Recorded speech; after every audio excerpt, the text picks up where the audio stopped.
Je viens de tourner une giga vidéo de genre presque 50 minutes. Je suis pas satisfaite. Donc here I am.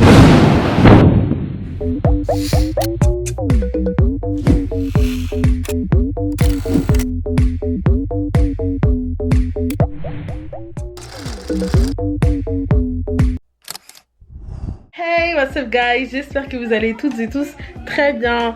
Aujourd'hui, I'm back après presque 3 mois d'absence. Je suis vraiment désolée, vraiment. En fait, pour vous la faire très courte et pas m'éterniser dessus, donc là déjà je suis en mode vlog.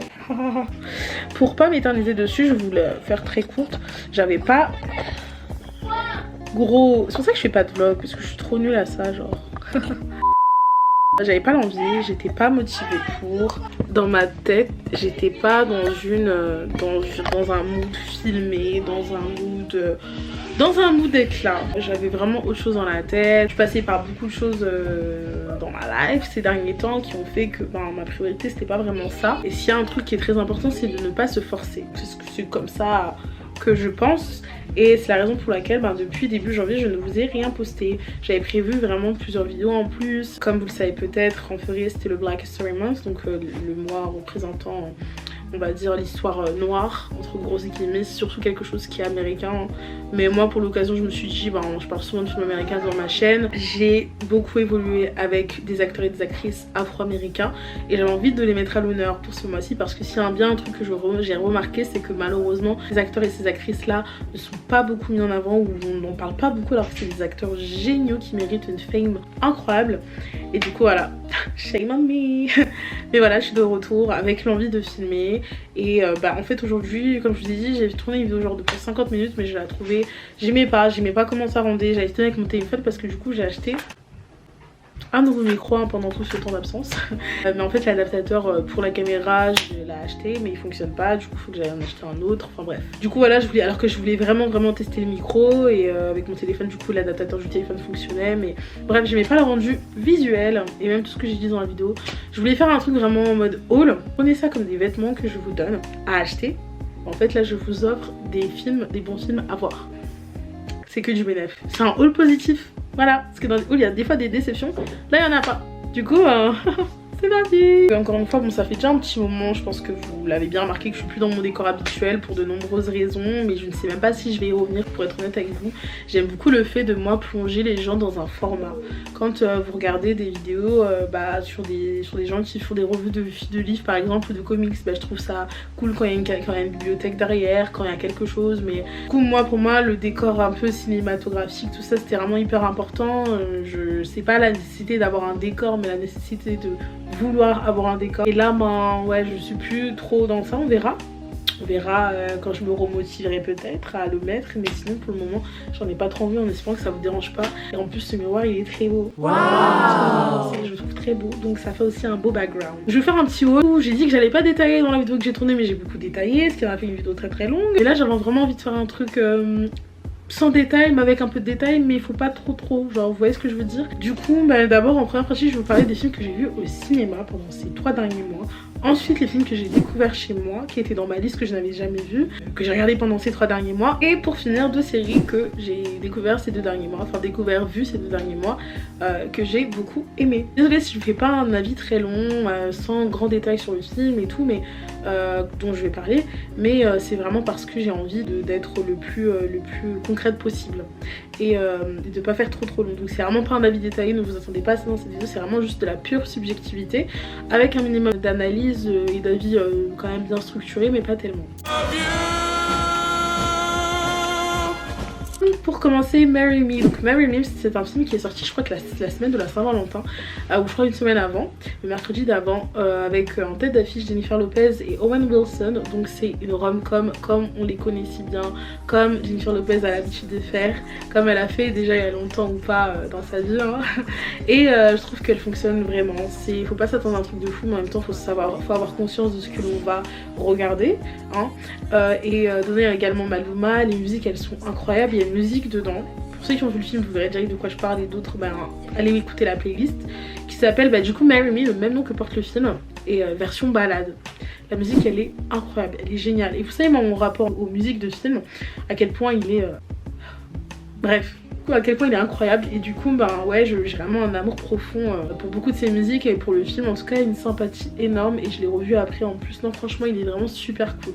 Dear Evan Hansen, donc nous avons là affaire à une comédie musicale. Dans le rôle principal nous allons également retrouver Evan Platt. Donc désolée, je dis pas forcément le synopsis de tous les films parce que j'ai vraiment envie d'aller à l'essentiel, mais en fait le film est tiré donc d'une comédie musicale, enfin d'une pièce, donc d'une comédie musicale au théâtre, donc une pièce théâtrale musicale on va dire, et il m'a adapté au cinéma du coup. Moi je connaissais pas du tout la pièce théâtrale et je l'ai découvert donc au cinéma, l'adaptation directement au cinéma, et beaucoup de gens, j'ai vu que beaucoup de gens ont été déçus par ce film, par son adaptation cinématographique, ce qui arrive très souvent en fait avec quand un film provient d'une comédie musicale au théâtre et est adapté au cinéma. Enfin bref, moi vu que je ne la connaissais pas, je ne m'attendais à rien, je suis allée en ayant vu ce que j'ai vu et j'ai pas été déçue. J'ai trouvé qu'il y avait un petit ventre plat, sachant qu'il dure 2h12 je crois le film, en tout cas plus de 2 heures, et c'est quand même assez conséquent hein, selon les perspectives, et du coup ben, il faut quand même s'accrocher. Mais c'est un film qui est très mignon, qui est très chaleureux. Dedans il y a Amandla Stenberg qui est une actrice que je connais beaucoup par rapport à son rôle de The Hate You Give ou alors comme Hunger Games. Dans le côté musical je ne la connaissais pas énormément et de ce point de vue elle chante vraiment super bien, elle a une voix très mimi. Et j'avais vu The Eddie en plus, mais je me rappelais même plus qu'elle chantait dedans. Enfin la série pour vous dire la vérité elle m'a pas vraiment marqué, donc voilà. Mais non franchement je l'aime beaucoup et donc je vous conseille vraiment de le regarder. Ensuite j'ai vu Nightmare Alley donc de Guillermo del Toro avec dans le rôle principal notamment Bradley Cooper. On va retrouver aussi Cate Blanchett, on va retrouver Rooney Mara, on va retrouver Toni Collette, Willem Dafoe. Enfin bref au niveau du cast j'ai rien à dire, c'était glorieux. Et en fait on est dans les années 40 à New York et en fait on va suivre l'histoire de Staten Carlisle qui va attirer en fait l'attention d'une voyante et de son mari qui est d'ailleurs mentaliste, et durant un carnaval, un genre de carnaval fête foraine etc, et puis en fait on va suivre les aventures de cet homme là et de la descente aux enfers comme ses moments de gloire etc. Et franchement je trouve que en termes de photographie le film, j'aime beaucoup ses couleurs, je trouve que la mise en scène elle est vraiment cool. Encore une fois on a un film ici qui est un peu long, je crois qu'il dure 2 heures, plus de 2h20 ou à peu près 2h20, je crois qu'il dure 2h20 tout pile en plus, mais il a réussi à me garder quand même. Par moments oui un ventre plat, franchement pour être honnête, oui un ventre plat, mais il arrive quand même à me garder. J'aime beaucoup le travail de Guillermo del Toro dans tout ce que j'ai pu voir de lui, donc franchement pour moi c'est pépite et je vous conseille de le voir, surtout que je suis allée à l'aveugle. Je crois que j'avais vu 2-3 pubs au cinéma justement du film mais sans grande importance et du coup ben ouais, belle surprise. Ensuite Encanto, film d'animation de Disney. Il fait partie de ces films d'animation Who Made It to the Movies hein, avec comment on sait comment Disney veut migrer tous ses films sur sa plateforme Disney+, et comment bah, en fait voir des films d'animation au cinéma des studios Disney deviendra de plus en plus rare. On brise le cœur de le dire mais il faut être réaliste. Encanto bah, fait partie de ces films qui en a été sauvé. C'est un film qui est magistral, qui est merveilleux. Je l'avais vu en janvier en salle et puis après je l'ai revu chez moi parce que tous mes frères et soeurs sont venus chez moi. Du coup on se l'est tapé genre 300 000 fois et les musiques elles sont encore dans ma tête. J'ai encore des musiques dans ma playlist. Enfin, vraiment j'écoute la playlist de ce film. Je le trouve vraiment fabuleux. Plus dans les musiques derrière nous avons Lin-Manuel Miranda bien sûr, le très grand l'homme. Je l'aime de tout mon cœur vraiment. Je trouve que c'est un compositeur de génie. Enfin bref, si vous avez vu Hamilton, Vivo, In the Heights, hein, vous connaissez mon rapport à In the Heights en plus, notamment que c'est mon meilleur film de 2021, ou encore la réalisation de Chick Chick Boom. Enfin bref, Lin-Manuel Miranda, ok, je l'aime. Et là où justement je préfère des fois quand les films d'animation s'arrêtent à un film, bah là je verrais bien une suite avec c'est une très grande famille avec les pouvoirs, d'où viennent les pouvoirs, enfin il y a une explication très vague dessus, mais peut-être sur les sources de la famille, sur les histoires de la famille, il y a tellement de choses à raconter, peut-être sur de nouvelles aventures, enfin bref, ce serait magique un deuxième Encanto. West Side Story, donc la version 2021 qui est un remake d'une certaine façon de la version de 61. Derrière nous allons retrouver le très grand Steven Spielberg qui s'essaye ici à la comédie musicale, un genre qu'il n'avait pas encore exploité. En tête d'affiche nous allons retrouver Rachel Zegler et Ansel Elgort dans le rôle de Tony et de Maria. Franchement c'est un film que j'ai trouvé vraiment épique. Il est très beau, c'est du grand spectacle, c'est de la très belle mise en scène. Après de la même façon que moi le West Side Story de 61 que j'aime bien mais qui, quand je l'ai vu j'ai pas été plus wow que ça, vous voyez ce que je veux dire. Je l'aime bien, vraiment je l'apprécie, mais bah, de la même façon celui-ci aussi je l'ai trouvé vraiment splendide dans la façon dont il a été mis en scène, dans comment justement Steven Spielberg tourne son film, comment il le fait, comment il le pense. Il y a des scènes qui ont été ajoutées, des choses qui ont été légèrement modifiées, mais je trouve qu'elles ont été bien faites. C'est un film que j'ai aimé, c'est un film qui est spectaculaire, les musiques moi j'aime bien aussi, hein. Toute la musique justement où c'est Anita donc, qui est jouée par Ariana DeBose, et vraiment Ariana DeBose, je crois que c'est mon actrice favorite dans le film, vraiment. Elle dégage ce truc, elle est secondaire à la fois tellement principale. Et vraiment je pense que si elle n'avait pas été là, j'aurais pas aimé le film comme je l'ai aimé. Je trouve que c'est un très bon choix de casting, un très bon choix d'actrice, et elle est fabuleuse. Toute la musique où justement elle chante, elle est la lead dans la musique, je la trouve incroyable, même la manière dont cette scène a été mise en scène, enfin bref, c'est... Voyez West Side Story 2021, voyez-les. Et c'est forcément c'est compliqué de pas comparer les deux versions, sachant qu'en plus c'est littéralement le même film dans différentes époques, dans le sens où l'autre a été fait en 60 et lui en 2020, dans les années 2020. Et qu'en plus de ça l'histoire ne change pas, mais en fait tout va se jouer justement sur la manière dont les deux réalisateurs l'ont mis en scène, et c'est fabuleux dans la version de 2021. Et pour finir avec les films que j'ai vus en salle, on va finir par The Batman. Donc film de Matt Reeves, sorti en salle déjà plus récemment quand je vais vous poster cette vidéo. Je l'ai juste simplement aimé, je pose les cartes sur table, je l'ai kiffé. Nous allons retrouver donc dans le rôle de Batman Robert Pattinson. On va avoir Zoe Kravitz qui sera la co-star de Robert Pattinson, et je sais qu'il était beaucoup attendu au tournant en tant qu'acteur, Robert Pattinson, mais aussi en tant que Batman. Et vous savez, je ne sais pas si vous savez, mais depuis Twilight fait partie un peu de cette case d'acteurs qu'on met sur les técos, qu'on essaie un peu de juger la légitimité ou non, qu'on essaye qu'on dit bah c'est des acteurs un peu de série B, enfin bref, alors que moi j'ai jamais trouvé. Franchement Twilight, je trouve que c'est super, et que ok certes c'est pas du magnifique film, voilà, mais j'affectionne beaucoup. Je trouve que c'est pas une honte qu'il ait joué dedans, mais bon, you know the internet et les gens, donc c'est pas étonnant. Mais là je trouve qu'en tout cas il remplit bien le rôle de The Batman, la manière dont on nous introduit le film, la manière dont on nous introduit Robert Pattinson aussi, le Batman de ce film. Je sais qu'il y a eu beaucoup de comparaisons évidemment en fait avec les films de Nolan, avec la trilogie The Dark Knight, avec les Batman d'avant, etc. Oui c'est normal, mais je trouve que c'est un film qui se suffit à lui-même, qui est vraiment super. Le film est assez terne, c'est un truc que j'aurais à dire, c'est que I'm like that. Genre vraiment I'm like that. C'est un truc de fou. Pour bien voir les choses et tout, ça m'a fait parler dans Dune, je m'en rappelle. Et s'il vous plaît, écrivez vos films, je vous jure qu'on vous en voudra pas. D'ailleurs plus tard dans la vidéo je vous partage le fait que le directeur de la photographie est le même pour Dune et un autre film. Je me suis trompée en fait, c'est le même pour Dune et The Batman. Et que je disais que du coup si vous y avez vu des difficultés à bien voir ou alors des tons similaires, c'est pour cela. Mais voilà, je sais que même il y a une question d'enquête liée à du Seven, à de la Zodiac. Je sais que vous avez sûrement dû entendre ces mêmes références dans plusieurs critiques si vous en avez écouté ou vu ou lu.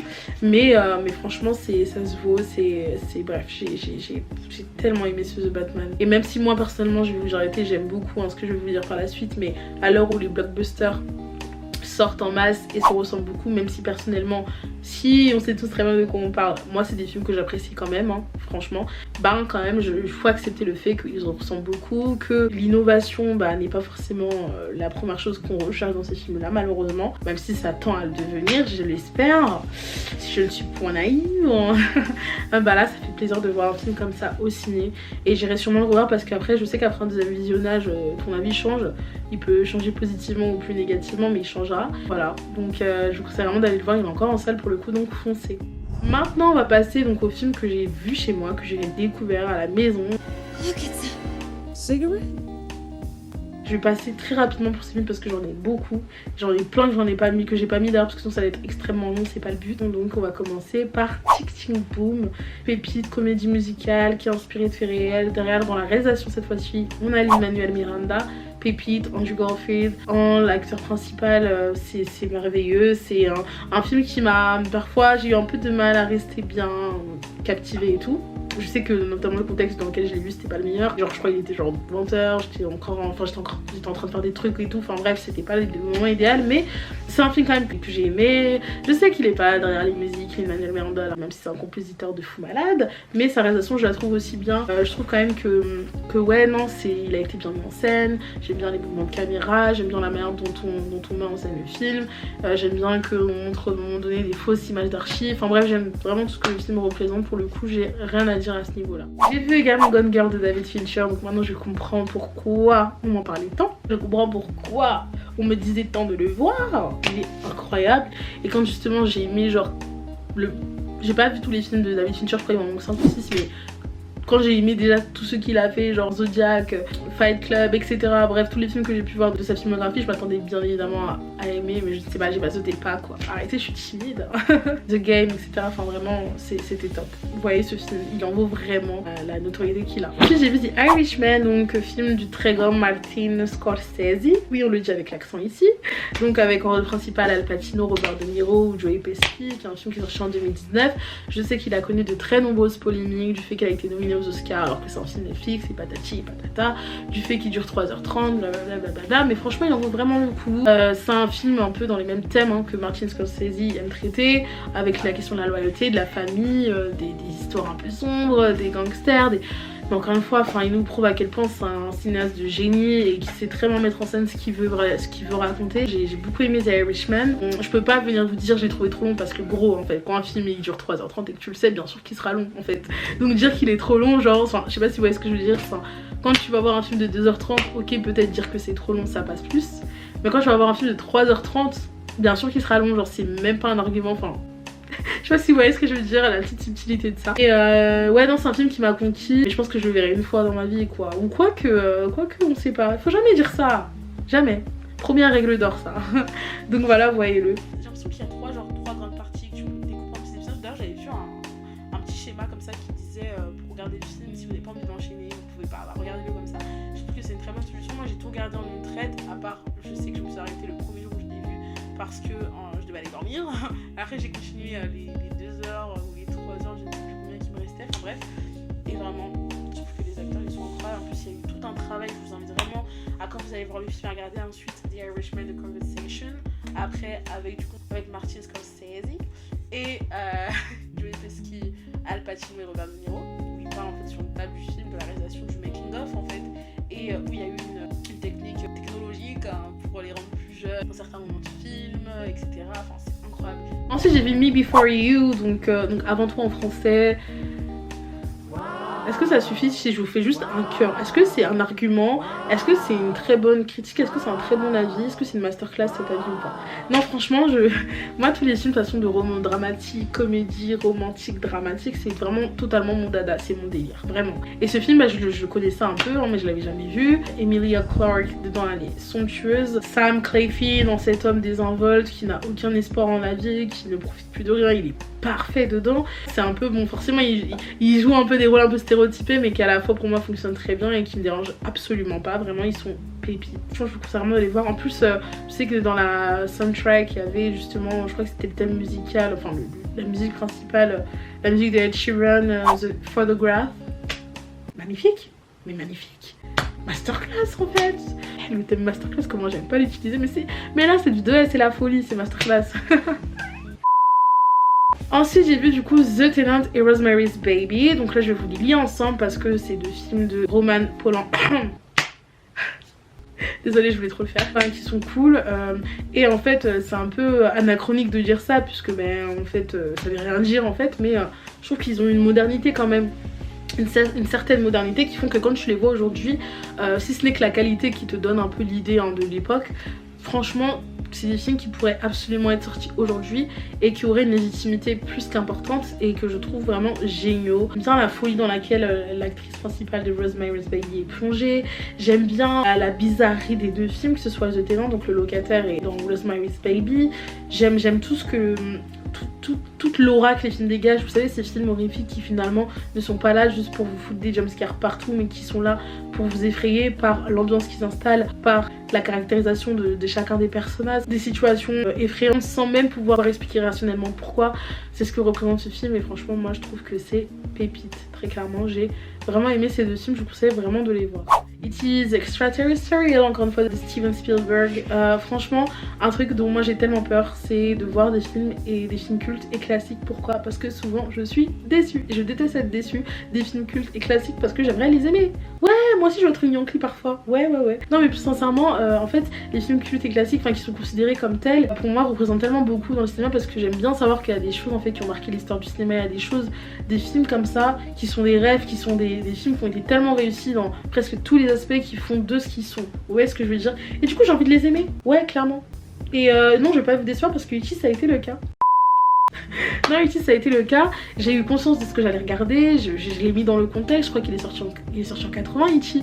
En 82 plus précisément. Je savais un peu à quoi m'attendre, un peu aux personnages un peu stéréotypés mais qu'on aime. Encore une fois, Steven Spielberg en fait ce que je trouve d'incroyable, c'est sa capacité à faire du ciné. À faire du ciné, peu importe l'histoire, à faire du ciné, à faire des films, à sa capacité à tourner. Bref, je crois que vous avez compris que j'aime Steven Spielberg. Je crois que vous l'avez bien capté, ouais.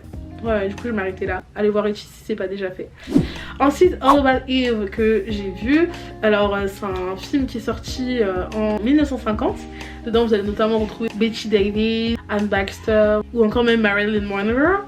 Et c'est un film qui est tendre, qui est doux. J'ai conscience du fait qu'il y a beaucoup de jeunes qui regardent mes vidéos et qui n'ont pas l'habitude de regarder des anciens films. Mais les anciens films sont aussi des belles pépites. Et justement c'est un peu comme Rosemary's Baby et The Tenant, c'est que je trouve que je me faisais la réflexion récemment, c'est que je trouve que les films d'avant, les histoires qu'elles racontaient, elles étaient vraiment trop cool. Alors moi personnellement, à titre personnel, c'est plutôt la mise en scène qui a posé problème dans pas mal de films, mais les histoires, je les trouvais vraiment super cool en fait. Mais vraiment. Et là c'est le coup du coup avec All About Eve. C'est mignon, c'est mimi, c'est un petit bonbon, c'est je sais pas comment bien résumer ce film, mais il n'y a pas de bonne manière de le résumer. Il y a juste que ouais, c'est un film que j'ai de la tendresse pour ce film. Il dure 2h18, donc voilà, quand même un minimum long hein, pour certains. Et c'est mimi, j'aime bien, j'ai bien aimé le regarder. Je sais pas si je le reverrai pour être honnête avec vous, mais c'est une petite pépite comme ça, une très bonne découverte. Ensuite j'ai vu Amélie, le fabuleux dessin d'Amélie. Pour la petite anecdote, le directeur de la photographie de Amélie, c'est le même que Dune. Ah, ça vous travaille, là vous vous dites ah ouais c'est vrai que les tons ternes, les jaunâtres et tout, j'ai vu ça dans Amélie, enfin bref. Et non, qui a dit t'as tout faux. Petite erreur de ma part, le directeur de la photographie qui est d'ailleurs Greg Fraser est le même sur Dune et sur The Batman et non sur Amélie, Dune et The Batman et je sais plus ce que je vous avais dit. Bref, la suite. Non franchement, film merveilleux qui permet de rêver, qui permet d'avoir de l'espoir. Dans ces temps ça fait vraiment plaisir de voir ce genre de film. Je sais pas en fait, ce film je le trouve vraiment... En fait je l'aime trop, genre vous voyez quand vous aimez trop quelque chose, c'est vraiment je l'aime trop, c'est à dire que même des aspects qui peuvent être vus comme des malus, comme des trucs négatifs, bah moi je les vois en mode positif et tout ce que le film représente je l'aime beaucoup. Mathieu Kassovitz j'aime bien, Jamel Debbouze, Audrey Tautou bien sûr, son visage, son corps qui est utilisé pour la rendre naïve et pour la rendre à la fois attendrissante et pour montrer que c'est une femme mais qui a parfois peut-être des attitudes d'enfant, enfin des pensées, en bref. Je trouve que ce film il est très tendre, il est très mignon, je l'affectionne énormément, il est très beau et merci Jean-Pierre Jeunet pour ce film. Il est magnifique. Je trouve comme une petite larme, j'y pense encore des fois dans la nuit. J'ai vu toute la saga VHS, j'ai l'impression que c'est pas des films qui sont très connus en France, enfin du moins peut-être le premier, mais après pas trop. Et en fait pour vous la faire courte, c'est des... Pardon, il y en a 4. C'est des films en fait un peu la fan footage où en fait c'est des fragments de cassettes à chaque fois, mais ils vont constituer un film du coup, hein. C'est genre vraiment des histoires totalement différentes. Et je l'ai bien aimé, moi vous voyez le délire fan footage à la Project Blair Witch, à la Paranormal Activity et tout, c'est vraiment mon dada. Et là en l'occurrence j'ai plus aimé surtout le 1 et le 2. Les autres ils sont là quoi, ok. Mais j'ai vraiment surtout aimé le 1 et le 2. Et je vous conseille de vraiment les voir si vous aimez un peu les délires fan footage et tout. Ça en rassemble un film fan footage en fait, ils vont te le rassembler dans 4 petits fragments ou 5. Qu'est-ce que je raconte? Pourquoi je dis ça alors que je ne sais plus c'était quoi la totalité? Si je crois que c'était 5 ou 6 films, enfin bref. J'ai aimé la majorité dans le 1 et le 2 et dans le 3 et le 4 ça dépendait vraiment. Genre j'ai pas tout aimé franchement mais ça se regarde honnêtement, ça se regarde. Ensuite le Black Christmas de 1974, je vous précise puisqu'après il y en a eu 2 autres, un en 2006 et un en 2019. Je crois qu'il y en a eu un autre mais je suis pas sûre. Bref en tout cas moi j'ai vu celui de 2019, il est ok. Ni incroyable, ni nul à chier comme je m'y attendais. Parce que comment j'ai vu les gens en parler, franchement, à l'époque, je me rappelle, ça m'a fait peur. Ben là, franchement, c'était ok. 1974, d'ailleurs, il est considéré comme le premier slasher de l'histoire. Donc, c'est assez intéressant de savoir ça. Enfin, du premier slasher tout court. Parce qu'en fait, il y avait un film après qui est entré dans le genre du giallo, en fait, qui était considéré comme un slasher. Et du coup, plus dans le genre du giallo, genre le premier slasher du... Enfin bref. Vous avez compris ou pas? Parce que moi aussi, j'ai pas compris. Mais me demandez pas, parce que je sais pas. Ok, redevenons sérieux, je vais préciser mon propos. Le film dont je vous parle, qui vient du genre du giallo, qui est un genre tout droit venu de l'Italie, est la baie sanglante sortie en 1971, donc 3 ans avant la sortie de Black Christmas. Et en fait, c'est juste un film qui est précurseur des codes du slasher. Mais officiellement, oh la grosse officiellement, c'est Black Christmas qui est le premier slasher de l'histoire. Et bref, et du coup, ben voilà, c'est l'histoire d'une sororité qui sont à l'université, voilà, enfin bref, vous voyez le délire, et en fait, elle reçoit un appel d'un homme qui parle très grossièrement, ça m'avait, ouf, mec, doucement. Je me rappelle que ça m'avait un peu secoué. Et en fait, au fur et à mesure, les meurtres vont se passer durant la nuit de Noël et blablabla. Franchement, je vous le conseille. C'est ce genre de film-là que j'aime beaucoup. Les films, moi, les films d'horreur en fait qui se passent durant Noël, je sais pas, j'aime bien. Ouais, j'aime bien les trucs comme ça un peu dark. J'aime bien. Jugez-moi sur ça, allez-y, j'aime bien. Non, sincèrement, j'aime beaucoup la mise en scène, j'aime beaucoup à la fois. Oui, certaines sont stéréotypées dans ce qu'elles représentent, mais en même temps, c'est pas grave. Enfin, tu regardes pas le film pour ça, tu regardes aussi pour découvrir qui est ce fameux tueur, qui est cet homme qui a appelé. Enfin bref, moi je l'aime beaucoup. Et grande réussite pour moi. Ensuite, j'ai vu Clockwork Orange, donc Orange Mécanique de Stanley Kubrick, incroyable, rien à dire. J'aime les trucs bizarres, ok. Les bizarreries, c'est pour moi. Très clairement. Aujourd'hui je vais me faire juger mais c'est pas grave.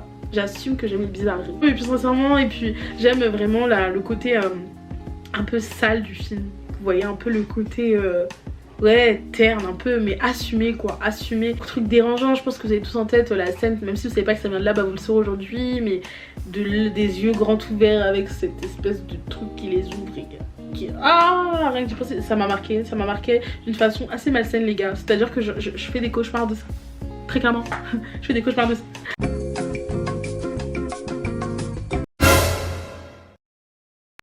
Non, et puis même après à la fin le plot twist et tout, je trouve que c'est un film qui est très bon. Moi j'aime beaucoup la filmographie de Stanley Kubrick, les films que j'ai pu voir de lui. Et Clockwork Orange fait partie, je suis très haut de la liste hein, non, c'est fabuleux. Vous voyez ce film. Par contre, âme sensible s'abstenir honnêtement parce que il est quand même un peu hein. Oh, il y a un petit, je suis même mimi côté gore et côté dérangeant qui peut être dérangeant tout simplement. Ensuite j'ai vu Once Upon a Time in Hollywood, donc je me rappelle très bien quand il est sorti en 2019 en salle. En plus je commençais ma chaîne et j'étais grave à aller le voir malgré qu'il y ait Margot Robbie, Brad Pitt, Leonardo DiCaprio ou Quentin Tarantino derrière. Je sais pas, j'hésitais, au final je suis pas allée le voir. Pourtant il est resté longtemps en salle et je regrette parce que du coup je l'ai vu chez moi. Et je regrette pourquoi, parce que moi personnellement les films je préfère les voir en salle forcément pour un premier visionnage. Et du coup je regrette grave de pas aller le voir en salle parce que même si j'ai beaucoup aimé le voir chez moi, je sais qu'en salle l'expérience aurait été 2 fois plus incroyable. C'est vraiment un film qui est une ode à l'amour du cinéma et en même temps qui est en plein justement dans le nouvel Hollywood à la fin des années 60, donc au début des années 70. On est en plein dedans, ça nous le montre un peu. Il y a aussi, on nous parle un peu du coup forcément dedans on illustre Sharon Tate. Il nous parle de la secte dont Charlie Manson était le chef, hein, qui a très tristement tué Sharon Tate alors même qu'elle était enceinte et tout. Sharon Tate qui à l'époque était la femme de Roman Polanski, pour ceux qui ne savent pas, pour la petite histoire.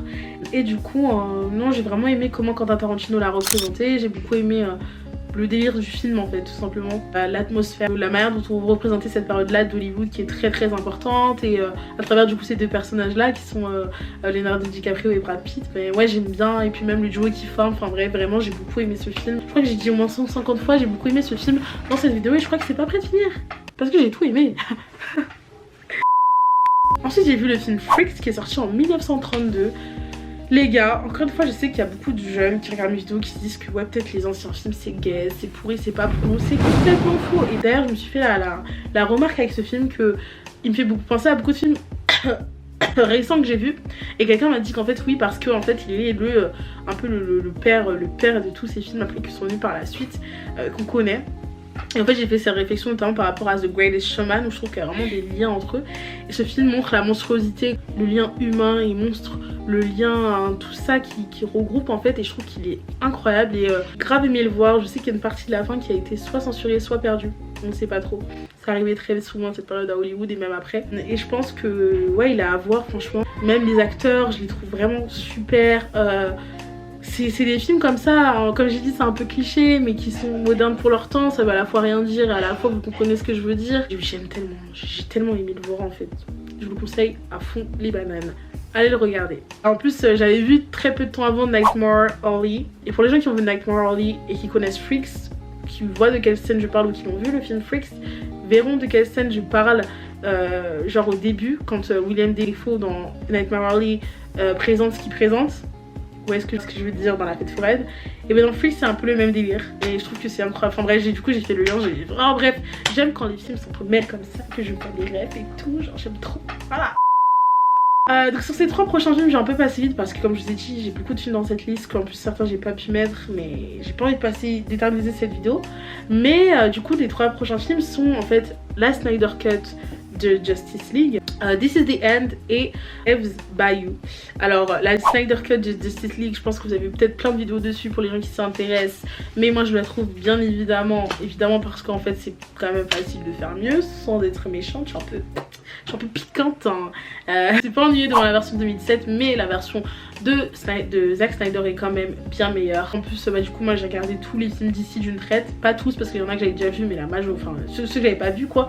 Du coup j'étais vraiment dans ce délire là d'ici, et quand j'ai vu la version 2017 après la version de Zack Snyder, Ying et le Yang quoi, vraiment bien mieux exploité dedans, bien me raconter, bien plus de cohérence scénaristique, bien plus de travail sur la mise en scène, bien plus, bref tu sens que Warner l'avait complètement bridé sur la version 2017 et que là il a vraiment pu exploiter son potentiel à 2000%. Ev's Bayou, donc c'est un film de 97 où on va notamment retrouver en tête d'affiche le très grand Samuel L. Jackson, Jurnee Smollett-Bell ou encore Lynn Whitfield et Megan Good. D'ailleurs Megan Good que j'ai jamais eu l'occasion de voir plus jeune dans ces films, tous les films que j'ai vu avec elle, elle était déjà adulte et du coup je la trouve vraiment super dedans. Jurnee Smollett c'est pareil, je la trouve incroyable dedans, de montrer justement tous les vices un peu humains, la trahison, la lâcheté, la tromperie, tous ces trucs là à travers l'œil d'une enfant. J'ai trouvé que c'était vraiment très bien fait dans le film. Il a un côté bizarre, encore une fois mystérieux, j'ai vraiment trop aimé quoi. Vraiment ce film je l'ai vu un peu plus longtemps en plus, je crois, genre je l'avais vu en novembre ou décembre, début décembre, et pourtant il m'a autant marqué. Et non, pépites. Ça c'est mon ordi qui s'est éteint et qui du coup a éteint ma lumière et je suis trop choquée en fait, donc bougez pas. Nope. Excusez-moi du coup si mon teint est un peu plus terne ou est différent, c'est parce que du coup ma prise est un peu trop loin, donc la lumière est un peu plus loin. Enfin bref, Ev's Bayou, regardez les gars. En fait je vais vous dire regardez à tout, c'est simple. Préparez-vous, enfin vous êtes prêts parce que c'est presque la fin de la vidéo, donc maintenant vous le savez. Je vous le conseille très fortement. Pour finir, This is the End, ça fait partie de ma liste de films, hein. Ces films un peu honteux que j'aime aimer, que j'aime regarder, que j'aime assumer. C'est un film où il y a plein de caméos, en passant du Rihanna, en passant du Emma Watson, en passant... Enfin bref, il est juste fou. Il est vraiment fou pour le coup ce film. Et c'est des films comme ça que j'aime regarder parfois. La 21 Jump Street, des trucs comme ça. Il est barré, complètement barré, je vous conseille vraiment de le regarder, il fait plaisir. Et je vais finir du coup avec 2 séries très rapidement. Ouais, je sais, ça va vite. Donc Euphoria saison 2 et Abbott Elementary. Abbott Elementary, c'est une série télévisée qui est sortie en 2021 aux États-Unis, qui est encore en diffusion. Là, je crois que c'est la pause en fait. Vous savez, aux États-Unis, durant les semaines de diffusion, il y a des pauses, la pause hivernale, genre Thanksgiving, etc. Là, c'est une pause en plus actuellement, que je n'ai pas tout regardé encore. Et je la trouve tellement drôle, elle est pépite. Je sais qu'elle prendra du temps à être connue en France, du plus grand public. Parce que souvent, ces séries comme ça, c'est des séries qui passent inaperçues en fait en France et qui deviennent populaires 2-3 ans après qu'elles soient sorties, voire plus, selon si elles ont la chance d'être diffusées ou non, ou si selon quelqu'un d'important en parle. Et du coup, c'est très dommage parce qu'elle est vraiment super drôle. Tous les gens qui connaissent Tout le monde déteste Chris ou encore Let It Shine et qui aiment l'acteur qui le joue, sachez que du coup Tyler James Williams est dans la série et il est juste trop drôle dedans. Ces trucs face cam là, ces regards face cam qui sont hilarants, mais je vis pour ça. I live for that guys, franchement. Gets two more, how many turkeys? Et du coup on va finir avec Euphoria saison 2 que j'ai regardé, que j'ai apprécié. Je sais qu'il y a eu plein de débats, mais vraiment plein de débats sur la saison 2 comparé à la saison 1. J'ai pas envie de la prendre sous le même aspect, genre ça dites-moi si ça vous intéresse, si j'en parle ou pas. Si je vois que ça intéresse pas tellement, je le ferai sûrement pas. Si je vois que j'ai des retours, que ce soit sur YouTube ou ailleurs, si je pourrais en parler, je le ferai. Mais sinon non, mais parce que je trouve que ça fait partie de ces séries de l'instant quoi. Si t'en parles pas sur le moment, c'est un peu zappé et on attend la prochaine saison. Mais ouais, je trouve qu'il y a beaucoup de choses à dire sur cette saison 2, qu'il y a certains points qui ont été oubliés malheureusement, là où il y a une psychologie travaillée dans la saison 1, là où en fait chaque adolescent d'une certaine façon tu pouvais peut-être t'identifier, bah tu perds un peu ce délire là dans la saison 2. Il y a encore un je me trompe entre character development en anglais, c'est la même grade anglophone. Ouais, il y a du développement au niveau des persos et tout, leur psychologie mais beaucoup moins importante et pas avec tous en plus. Et je trouve qu'il y a un travail qui a été fait en saison 1 qui a été presque bâclé en saison 2 pour beaucoup de choses. Mais voilà, comme je vous ai dit, c'est pas la vidéo pour détailler. Si ça vous intéresse, dites-le moi, je le ferai sans problème. Et du coup voilà, c'était un peu tout ce dont je voulais vous parler. Il y a d'autres trucs dont je voulais parler mais ça allait être beaucoup trop long. D'une certaine façon ça permet aussi de combler le manque de 2 mois et demi sans vidéo. C'est genre je me dis vas-y c'est long et tout mais vas-y, genre t'étais pas là pendant grave longtemps donc peut-être qu'ils vont regarder. Moi comme j'ai dit ça me dérange pas de faire des vidéos longues, genre le problème ça va être le montage ok mais je le ferai dans tous les cas. C'est juste que derrière j'ai envie que ça intéresse les gens tu vois, je sais que les vidéos longues c'est pas un truc qui va forcément intéresser le plus de monde donc voilà. Mais j'ai pris beaucoup de plaisir à la faire en espérant que vous kifferez. Et moi je vous dis peace guys. La dernière fois que j'ai dit peace guys je l'ai pris un peu trop au sérieux, tu sais la meuf qui a pris trop au sérieux la blague genre. Non là c'est un peace guys qui j'espère ne sera pas long. J'ai très hâte de voir vos retours sur cette vidéo, je m'excuse encore pour cette longue absence. En tout cas vous m'avez beaucoup manqué, je suis très contente de poster cette vidéo, peu importe quand sera la prochaine. Je suis juste trop heureuse de faire celle-ci parce que j'hésitais à faire un peu, je savais pas quoi faire. Puis après on m'a dit fais et tout. Je savais pas si je voulais parler justement des films que j'avais vu récemment, des choses que j'avais vu que j'avais aimé. Puis on m'a dit fais-le et tout, je l'ai fait. Et je regrette pas.